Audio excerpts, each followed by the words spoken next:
Okay, folks, example number 3, it says find the GCF, that's the greatest common factor of each group of numbers. A calculator may be helpful, comma, but don't use one because you don't need it.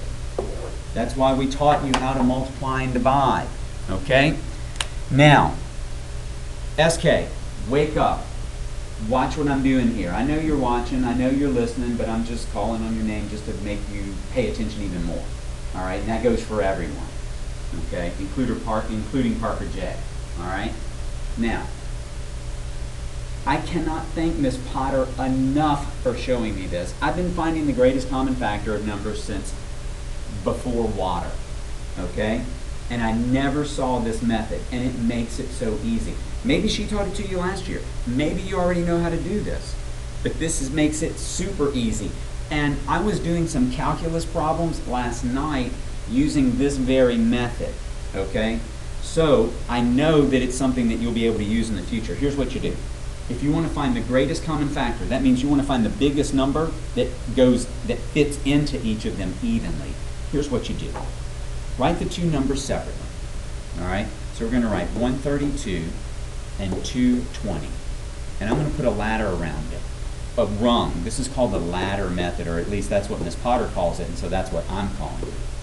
Okay? I'll write that above there. There you go. Now, what I do is I say, is there a number that goes into both of them? Well, I can see that 2 goes into both of them, because they both are even. So 2 goes into 132 66 times? 66 times. Okay. And 2 goes into 220 110 times. Oh look, they're still even. So now I'm going to put another rung in our ladder, and I say that 2 goes into both of those. 2 times 33 gives me 66, and 2 times 55 gives me 110. Oh, now I see that, 33, 55, 11 must go into those two numbers. Okay, 11 times 3 gives me 33.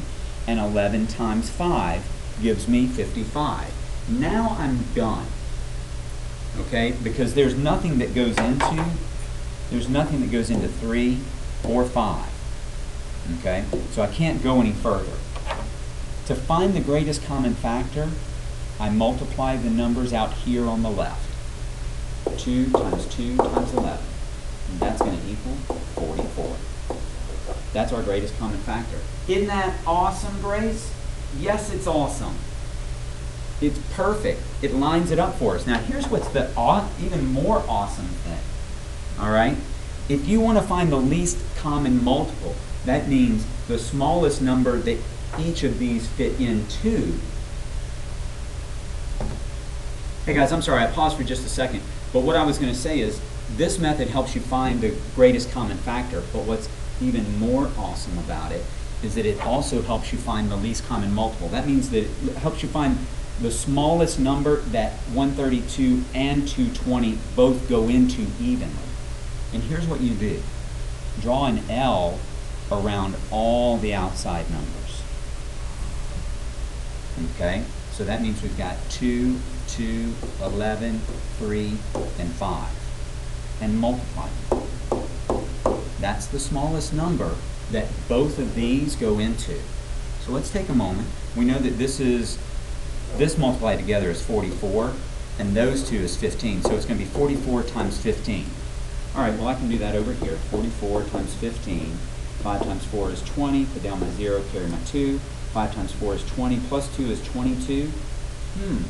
That's interesting. All right, put a 0 here because I moved over a spot. 1 times 4 is 4. 1 times 4 is 4. Okay?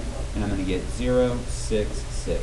This is the smallest number, the least common multiple, for 132 and 220. Isn't that awesome? It's easy. All right? All we have to do is factor it using the ladder method. We get the greatest common factor and the least common multiple all at one time. And if you wanted to, a reduced fraction, if this were 132 over 220, that reduces to 3/5. Done. All right? Let's look at the next example.